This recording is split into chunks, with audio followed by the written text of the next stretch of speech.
بسم اللہ الرحمن الرحیم۔ دوائے شافی۔ ترجمہ الجواب الکافی لمن سأل عن دواء الشافی۔ مصنف شیخ الاسلام امام محمد بن ابی بکر ابن قیم الجوزیہ 691 ہجری تا 751 ہجری۔ مترجم ابوالعلا محمد اسماعیل گودھروی المتوفی 1383 ہجری۔ تصحیح و تحقیق مولانا سید عبدالقدوس ہاشمی، ادارہ تحقیقات اسلامی، اسلام آباد، پاکستان۔ فصل 100 اللہ اور رسول کی محبت، اعمال دینیہ کی اصل۔ ہر عمل، خیر و شر اور فعل حق و باطل کی اصل محبت ہے۔ سمجھ لیجئے کہ اعمال دینیہ کی اصل اللہ اور اس کے رسول کی محبت ہے۔ اقوال دینیہ کی اصل اللہ اور اللہ کے رسول کی تصدیق ہے۔ جو ارادہ اللہ اور اللہ کے رسول کی محبت کی تکمیل میں رکاوٹ ہو اور مزاحمت کرے، وہ تکمیل و تصدیق میں رکاوٹ پیدا کرتا ہے، اور یہ اصل ایمان کے خلاف ہے۔ اس سے ایمان کی جڑیں بہت کمزور ہو جاتی ہیں۔ یہ ارادہ اگر قوی، زیادہ تیز اور زیادہ مضبوط ہے تو وہ اصل محبت و تصدیق کے بالکل مخالف اور معارض ہو جاتا ہے۔ نوبت کفر و شرک بلکہ شرک اکبر تک پہنچ جاتی ہے۔ اگر اصل محبت و تصدیق کے معارض و مخالف نہیں ہے تو یہ لابدی ہے کہ ارادہ محبت و تصدیق کی تکمیل میں قباحت اور رخنہ ضرور ڈالتا ہے، اسے کمزور کر دیتا ہے اور بندے کی عزیمت و ہمت، قوت پرواز اور قوت طلب میں فتور اور نقص پیدا کر دیتا ہے۔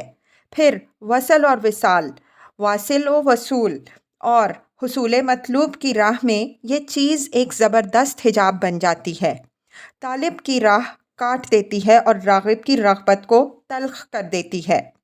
دنیا میں کوئی موالات، کوئی محبت کامل، صالح اور موجب خیر و فلاح نہیں ہو سکتی جب تک اس محبت و موالات کے لیے دشمنان کھڑے نہ ہوں۔ جیسا کہ قرآن حکیم میں امام الحنفاء اور امام المحبین حضرت ابراہیم علیہ السلام کا وہ قول نقل کیا گیا ہے جو انہوں نے اپنی قوم کے سامنے پیش کیا: افرأیتم ما کنتم تعبدون انتم وآباؤکم الاقدمون فإنہم عدو لی الا رب العالمین۔ الشعراء 75 تا 77۔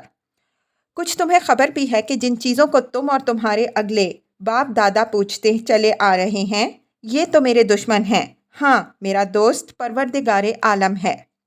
حضرت خلیل اللہ علیہ السلام کی محبت و موالات اور خلت اسی وقت صحیح ہو سکتی تھی جب آپ کی دشمنی غیر اللہ کے مقابلے میں پوری طرح ابھر آتی۔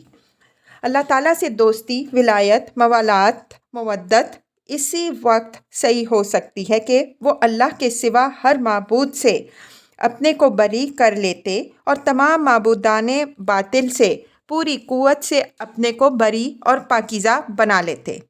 چنانچہ حضرت ابراہیم علیہ السلام کے متعلق اللہ تعالیٰ کا ارشاد ہے: قد کانت لکم اسوۃ حسنہ فی ابراہیم والذین معہ اذ قالوا لقومہم انا براء منکم ومما تعبدون من دون اللہ کفرنا بکم وبدأ بیننا وبینکم العداوۃ والبغضاء ابدا حتی تؤمنوا باللہ وحدہ۔ الممتحنہ 4۔ مسلمانوں، تمہارے لیے ابراہیم اور جو لوگ ان کے ساتھ تھے ان کی زندگی میں اچھا نمونہ ہے۔ انہوں نے اپنی قوم سے کہا کہ ہمیں تم سے اور تمہارے معبودوں سے جن کی تم اللہ کے سوا پرستش کرتے ہو کوئی سروکار نہیں، ہم تمہیں بالکل نہیں مانتے، ہم میں دوامی دشمنی اور نہ ختم ہونے والا بغض ہے تاکہ ایک اکیلے اللہ تعالیٰ پر ایمان نہ لے آؤ۔ اللہ تعالیٰ مزید فرماتا ہے: وَإِذْ قَالَ إِبْرَاهِيمُ لِأَبِيهِ وَقَوْمِهِ إِنَّنِي بَرَاءٌ مِّمَّا تَعْبُدُونَ إِلَّا الَّذِي فَطَرَنِي فَإِنَّهُ سَيَهْدِينِ وَجَعَلَهَا كَلِمَةً بَاقِيَةً فِي عَقِبِهِ لَعَلَّهُمْ يَرْجِعُونَ۔ الزخرف 26 تا 28۔ اور ایک وقت ابراہیم علیہ السلام نے اپنے باپ اور اپنی قوم سے کہا کہ جن کی تم پرستش کرتے ہو مجھے تو ان سے کوئی سروکار نہیں، مگر ہاں مجھے اس اللہ سے سروکار ہے جس نے مجھے پیدا کیا، سو وہی راہ راست بھی دکھائے گا اور انہوں نے اس عقیدہ توحید کو ایسا مستحکم کیا کہ وہ بات ان کی نسل میں باقی چلی آئی۔ ان کی غرض یہ تھی کہ یہ لوگ اللہ کی طرف جھک جایا کریں، یعنی موالات و مودت اور محبت کو صرف اللہ تعالیٰ کے ساتھ مخصوص کر دینا اور معبود حقیقی کے سوا تمام معبودان باطل سے منہ موڑ لینا ایک ہمیشہ باقی رہنے والا کلمہ ہے، جو انبیاء کرام علیہم السلام اور پیروان انبیاء کرام علیہم السلام سے چلا آ رہا ہے، اور یہی کلمہ لا الہ الا اللہ ہے۔ یہی وہ کلمہ ہے جو امام الحنفاء حضرت ابراہیم علیہ السلام نے اپنے متبعین اور پیروکاروں کو قیامت تک کے لیے ورثے اور ترکے میں دیا ہے۔ یہی وہ کلمہ ہے جس سے زمین و آسمان قائم ہے، جس پر اللہ تعالیٰ نے اپنی ساری مخلوق کی فطرت قائم کی ہے۔ اس کلمے پر ملت کی تاسیس ہوئی ہے، اسی پر قبلے کی بنیادیں قائم ہیں۔ اسی کلمہ کے لیے جہاد کی تلواریں ہمیشہ بے نیام ہوتی چلی آئی ہیں، اور یہ تمام بندوں کے لیے محض اللہ کا حق ہے۔ اس کلمے سے خون، مال اور اولاد کا تحفظ ہوتا ہے، اس سے اس دنیا میں بھی تحفظ ہوتا ہے، اور اسی سے عذاب قبر اور عذاب جہنم سے بھی نجات ملے گی۔ یہ کلمہ ایک زبردست خدائی منشور ہے۔ اس کلمے کے بغیر کوئی شخص جنت میں نہیں جا سکے گا۔ یہ کلمہ اللہ کی مضبوط رسی ہے۔ انسان اس وقت تک اللہ تعالیٰ تک نہیں پہنچ سکتا جب تک اس مضبوط رسی کو تھام کر آگے نہ بڑھے۔ یہ اسلام کا مقدس و پاکیزہ کلمہ ہے۔ اس کلمے سے شقی و سعید اور مقبول و مردود کا فرق ظاہر ہوتا ہے۔ اسی کلمے سے دارالکفر اور دارالاسلام کے راستے الگ ہو جاتے ہیں۔ اسی کلمے سے دارالنعیم اور دارالشفا کے درمیان امتیاز ہوتا ہے، اور یہی کلمہ وہ عمود و ستون ہے جو فرائض و سنن کا بار اٹھائے ہوئے ہے۔ اسی مقدس کلمے کے متعلق رسول اللہ صلی اللہ علیہ وسلم نے ارشاد فرمایا، وَمَنْ كَانَ آخِرُ كَلَامِهِ لَا إِلَٰهَ إِلَّا اللَّهُ دَخَلَ الْجَنَّةَ، جس کا آخری کلمہ لا الہ الا اللہ ہو وہ جنت میں داخل ہوگا۔ اس مقدس کلمے کی حقیقی روح اور راز یہ ہے کہ رب العالمین جل ثناؤہ و تقدست اسماؤہ و تبارک اسمہ و تعالی جدہ و لا الہ غیرہ کی ذات کو محبت و اجلال، عظمت و جلالت کو منفرد مانا جائے، اور اس کے توابعات مثلاً توکل، انابت، رغبت و رہبت وغیرہ میں اسے منفرد تسلیم کیا جائے۔ اس کی ذات کے سوا بندہ کسی سے محبت نہ رکھے، اور اگر کسی سے محبت رکھے تو صرف اس لیے کہ اس سے محبت کرنا محبوب اعلیٰ کی محبت کے تابع اور محبوب حقیقی اور اصلی کی محبت کا ذریعہ یا اضافہ محبت کا وسیلہ ہے۔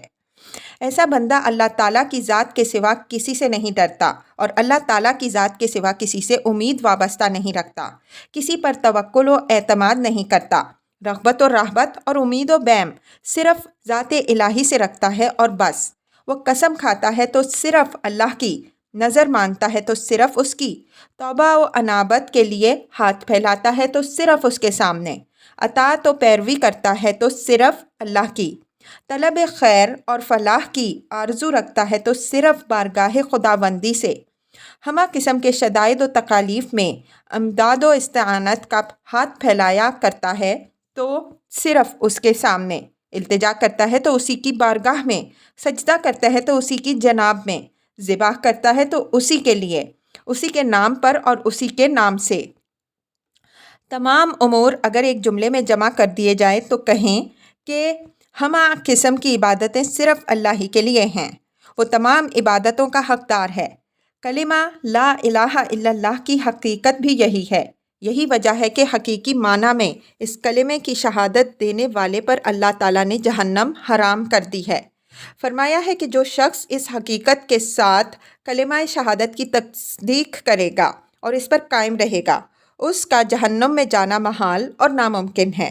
ارشاد خداوندی ہے، والذین ہم بشہاداتہم قائمون، المعارج 33، اور وہ جو اپنی گواہیوں پر ثابت قدم رہے، یعنی بندے کے ظاہر و باطن، قلب و قالب میں یہ شہادت قائم اور راسخ ہو چکی ہو۔ تصدیق شہادت کی صورتیں مختلف ہیں۔ بعض کی شہادت مردہ ہوتی ہے، بعض کی شہادت خفتہ ہوتی ہے، اگر اسے جگایا جائے تو جلد جاگ اٹھتی ہے۔ بعض کی شہادت بیٹھی ہوئی ہوتی ہے اور بعض کی کھڑی ہوئی۔ یہ شہادت قلب کے اندر اسی طرح ہوتی ہے جس طرح جسم کے اندر روح کے حالات بھی مختلف ہوتے ہیں۔ بعض روحیں موت کے قریب ہوا کرتی ہیں اور بعض روحیں ایسی ہوتی ہیں جنہیں صرف زندہ کیا جا سکتا ہے۔ بعض روحیں ایسی ہوتی ہیں جو ہر طرح صحیح و سالم ہوا کرتی ہیں اور جسم کے تمام مسالے کو صحیح حوار پر قائم رکھے ہوئے ہیں۔ چنانچہ حدیث میں مروی ہے، انی لأعلم کلمۃ لا یقولها عبد عند الموت الا وجدت روحہ لہا روحا۔ مجھے ایک ایسا کلمہ معلوم ہوا ہے، اگر بندہ مرتے وقت اسے کہہ لے گا تو اس کی روح اس کلمے سے دوسری روح حاصل کر لے گی۔ اس روح کی حیات و زندگی اس کلمے سے اس طرح وابستہ ہے جیسے جسم کی حیات اس روح سے وابستہ ہے۔ وہ آدمی جو موت کے وقت یہ کلمہ ادا کرتا ہے اور اس پر مرتا ہے، اسے جنت حاصل ہوتی ہے۔ وہ جنت میں پوری عیش و عشرت کے ساتھ رہنے کا حقدار بن جاتا ہے۔ وہ شخص جس کی ساری زندگی اس کلمے پر گزری ہو اور زندگی بھر اس نے یہ کلمہ اپنائے رکھا ہو، اس کی شان کیا ہونا چاہیے؟ یقیناً اس کی روح جنت الماوا کے اندر سیر کرتی رہے گی اور پوری عیش و عشرت سے سیر کرے گی، جیسا کہ ارشاد باری تعالیٰ ہے، وَأَمَّا مَنْ خَافَ مَقَامَ رَبِّهِ وَنَهَى النَّفْسَ عَنِ الْهَوَىٰ فَإِنَّ الْجَنَّةَ هِيَ الْمَأْوَىٰ۔ عبسہ 40 تا 41۔ اور جو اپنے رب کے حضور کھڑے ہونے سے ڈرا اور اس نے نفس کو خواہشات سے روکا، اس کا ٹھکانہ بھی بہشت ہے۔ بندے اللہ کے حضور میں قیامت کے دن حاضر ہوں گے۔ اس دن ایسے ہی آدمیوں کے لیے جنت ہے۔ جنت ایسے ہی آدمیوں کا مقام اور ماوا و ملجا ہے۔ معرفت الہی، محبت خداوندی، انس باللہ، شوق لقائے رب العالمین اور لقائے رب العالمین سے فرح و مسرت حاصل ہوتی ہے۔ رضائے الہی دنیا میں انسان کی روح کا ماوا و ملجا ہے۔ دنیا میں جب ایسے آدمی کا ماوا و ملجا یہ جنت اور ایسی جنت ہے تو پھر معاد و آخرت کا کیا کہنا؟ یقیناً جنت الخلد اس کا ماوا ملجا اور ٹھکانہ ہوگی۔ پس جو آدمی دنیا کی اس جنت سے محروم رہا وہ جنت الخلد سے یقیناً محروم رہے گا۔ یعنی ابرار اللہ کے نیک بندے اگرچہ بظاہر تنگ عیش نظر آئیں لیکن وہ نعمت و راحت ہی میں ہوں گے، اور فساق و فجار یہاں وہاں ہر دو جگہ جہنم میں ہوں گے، خواہ دنیا کی ساری وسعتیں ان کے لیے موجود ہوں۔ اللہ تعالیٰ کا ارشاد ہے، من عمل صالحا من ذکر او انثی وہو مؤمن فلنحیینہ حیاتا طیبہ۔ نحل 97۔ جو شخص نیک عمل کرے گا، مرد ہو یا عورت، اور وہ ایمان بھی رکھتا ہو تو ہم اس کی زندگی اچھی طرح بسر کرائیں گے۔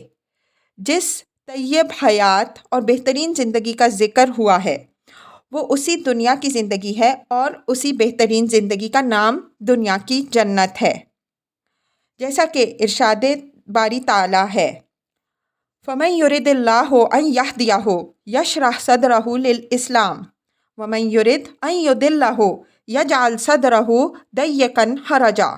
الانعام 125۔ اللہ جس شخص کو چاہتا ہے کہ اسے راہ راست دکھائے، اس کے سینے کو اسلام کے لیے کھول دیتا ہے، اور جس شخص کو چاہتا ہے کہ اسے گمراہ کرے تو اس کے سینے کو تنگ اور بھینچا ہوا کر دیتا ہے۔ ملاحظہ فرمائیے کہ شرح صدر سے زیادہ اور بڑی نعمت کیا ہو سکتی ہے، اور ضیق صدر اور تنگی قلب سے زیادہ کون سا بڑا اور سخت عذاب ہو سکتا ہے؟ ارشاد باری تعالیٰ ہے، الا ان اولیاء اللہ لا خوف علیہم ولا هم یحزنون الذین آمنوا وکانوا یتقون لهم البشری فی الحیاۃ الدنیا وفی الآخرہ لا تبدیل لکلمات اللہ ذالک هو الفوز العظیم۔ آگاہ رہو، خاصان خدا ایسے امن میں ہوں گے کہ قیامت کے دن نہ ان پر خوف طاری ہوگا اور نہ وہ آزردہ خاطر ہوں گے۔ یہ وہ لوگ ہیں جو اللہ تعالیٰ سے ڈرتے رہے، ان کے لیے دنیا کی زندگی میں یہی خوشخبری ہے اور آخرت میں بھی اللہ تعالیٰ کی باتوں میں فرق نہیں آتا، یہی بڑی کامیابی ہے۔ بس وہ مومن مخلص بندہ جسے خدائے قدوس سے کامل ترین خلوص ہے، اس کی زندگی، اس کا عیش بہترین زندگی اور بہترین عیش ہے، اور ایسا آدمی سب سے زیادہ خوشحال، مرفوع الحال اور مالا مال ہے۔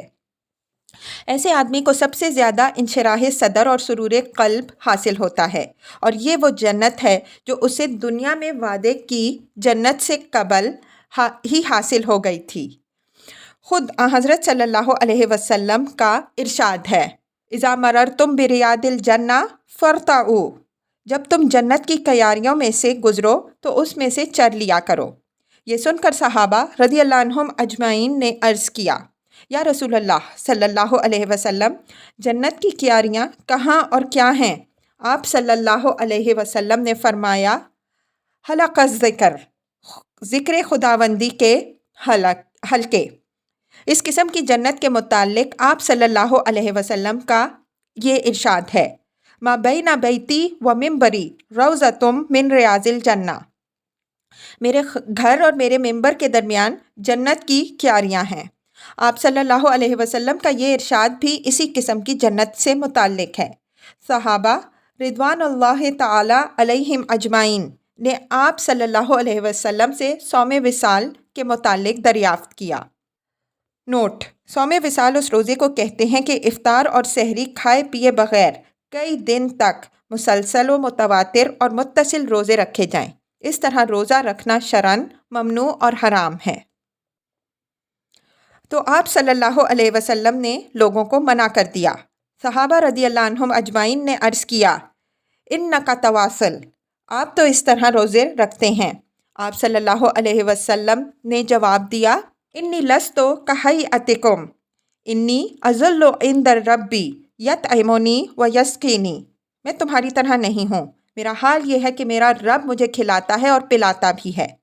اس حدیث میں آپ صلی اللہ علیہ وسلم یہ خبر دیتے ہیں کہ جو غذا اور خوراک آپ صلی اللہ علیہ وسلم کو مل رہی ہے وہ پروردگار کی جانب سے ہے، اور وہ اس مخصوص اور ظاہری کھانے پینے کے قائم مقام ہوتی ہے۔ نیز یہ غذا اور خوراک صرف آپ ہی کے لیے مخصوص ہے، دوسرے کسی کو حاصل نہیں۔ اللہ کا ایک بندہ جب کھانے پینے سے صرف محبوب اعلیٰ کی رضامندی اور رضا جوئی کے لیے احتراز کرتا ہے تو اسے اس کے عوض ایسی چیز دی جاتی ہے جو پوری طرح اس کی قائم مقام ہوتی ہے اور اس ظاہری خوراک و غذا سے اسے مستغنی کر دیتی ہے۔ کسی شاعر نے کہا ہے، لہا احادیث من ذکراک تشغلھا عن الشراب وتلہیھا عن الزاد، اس کے پاس تجھے یاد کرنے کی کچھ باتیں ہیں جو اسے کھانے پینے سے بھی غافل اور خود فراموش بنا دیتی ہیں۔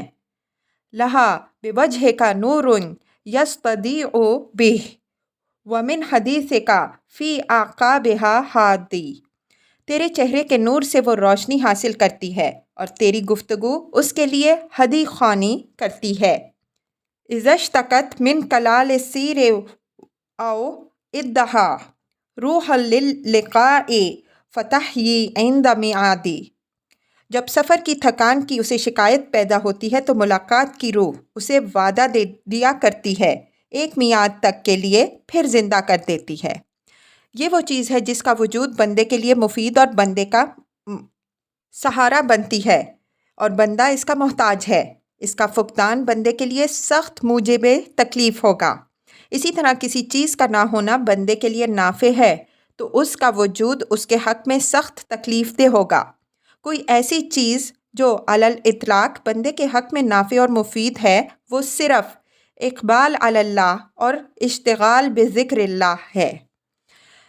اللہ سے محبت اور اس محبت سے لذت اندوز ہونا اور اللہ کی مرضی اور رضامندی کو ہر چیز پر ترجیح دینا، بلکہ اپنی حیات و زندگی اور دنیا کی ہر نعمت، سرور و مسرت، فرحت و بہجت اور اپنی زندگی کی ہر چیز کو اسی اللہ سے وابستہ کر دینا، ایسے امر کا بندہ معدوم و مفقود ہو جاتا ہے، اس لیے کہ تمام تکالیف سے زیادہ تکلیف دہ عذاب ہے۔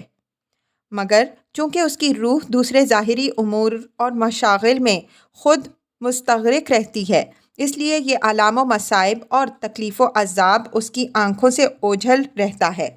یہی وجہ ہے جس کی جدائی اور فراق اس کے لیے سب سے زیادہ موجب رنج و الم اور سخت تکلیف دہ ہے، وہ بھی اس سے غائب ہو جاتی ہے۔ اس کی حالت بھی عینیہ اس نشہ باز بدمست کی سی ہو جاتی ہے جو نشہ شراب میں چور ہو، اس کا گھر جل رہا ہو اور مال و اولاد تباہ ہو رہے ہوں، لیکن وہ نشے میں اس قدر مدہوش اور بے خبر ہے کہ اسے کسی چیز کی خبر نہ ہو۔ اس وقت ان اشیاء کا جلنا، تباہ و برباد ہونا اور اس تباہی و بربادی کی تکلیف اس کی قوت شعور سے باہر ہے، کیونکہ شراب کے نشے نے اس کی قوت شعور کو بیکار کر دیا ہے۔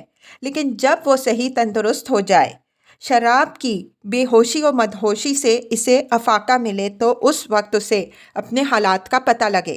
بالکل ٹھیک دنیا اور آخرت کی زندگی کا بھی یہی حال ہے۔ دنیا سے جب کوچ ہوگا، پردہ غیب کے امور شہود میں آئیں گے اور آخرت کی چیزیں یکے بعد دیگرے سامنے آئیں گی، مگر صورتحال یہ ہوگی کہ اب وہ دنیا سے جانے کی تیاری کر رہا ہوگا، دنیا سے منتقل ہو کر بارگاہ الہی میں پہنچ رہا ہے اور اپنے سامنے حسرتوں کا میدان پاتا ہے، مصائب و عذاب دیکھتا ہے۔ اس وقت وہ آلام، حسرتیں اور مصائب، عذاب کی اس کے سامنے ہیں۔ وہ اس قدر خطرناک ہیں کہ دنیاوی آلام و تکالیف سے کئی گنا ہیں۔ اور پھر یہ کہ دنیا میں انسان کو کوئی تکلیف پہنچتی ہے تو وہ اس کی تلافی کی امید رکھتا ہے، اور یہ بھی جانتا ہے کہ دنیا میں جو چیز بھی اس کے ہاتھ سے نکل گئی وہ تھی ہی اس لیے کہ کسی نہ کسی دن ختم ہوگی، فنا ہونے والی تھی، باقی رہنے والی نہیں تھی۔ بتائیے اس شخص کا حال کیا ہوگا جس کی ایسی چیز ضائع ہو رہی ہے جس کا عوض اور بدلہ ہی نہیں ہو سکتا۔ یہ ایسی چیز ہے کہ اگر ساری دنیا اور دنیا میں جو کچھ ہے سب کا سب ہی اس کے عوض دے دیا جائے تو یہ سب محض بے حیثیت ہوگا۔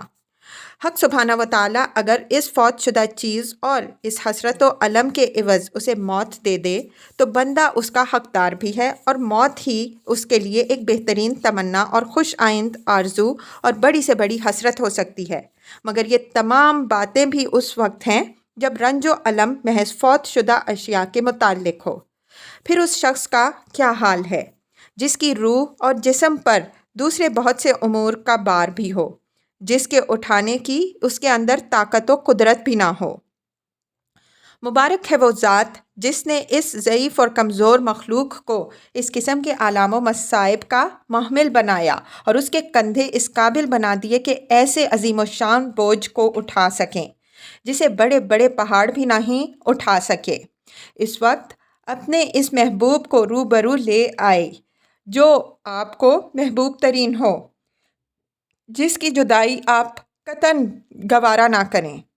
یہ محبوب یکا یک آپ سے چھن جائے تو بتائیے کہ اس وقت آپ کا کیا حال ہوگا، حالانکہ یہ ایسا محبوب ہے کہ اس کے عوض اور بدل ممکن نہیں۔ جس محبوب کا بدل اور عوض ہی نہیں اور وہ فوت ہو جائے تو کیا حشر ہوگا۔ کسی شاعر نے کیا خوب کہا ہے، من کل شیء اذا ضیعتہ عوض وما من اللہ ان ضیعتہ عوض۔ تمہیں ہر چیز کا جو تم ضائع کر دو عوض مل جائے گا، لیکن اگر تو نے اللہ کو کھو دیا تو اس کا کوئی عوض اور بدل نہیں۔ اور ایک حدیث قدسی میں ہے، ابن آدم خلقتک لعبادتی فلا تلعب وتکفلت برزقک ولا تتعب۔ ابن آدم اطلبنی تجدنی فإن وجدتنی وجدت كل شيء وإن فأتك فأتك كل شيء وأنا أحب إليك من كل شيء۔ اے آدم کے بیٹے، میں نے تجھے اپنی عبادت کے لیے پیدا کیا، تو لہو و لعب میں نہ پڑ۔ میں نے تیرے لیے رزق کی کفالت کی ہے، خواہ مخواہ تعب و مشقت میں نہ پڑ۔ اے آدم کے بیٹے، طلب کر تو مجھے پائے گا، اگر تو نے مجھے پا لیا تو ہر چیز پا لی، اور تو نے مجھے کھو دیا تو ہر چیز کھو دی، اور حال یہ ہے کہ میں تجھے ہر چیز سے زیادہ محبوب ہوں۔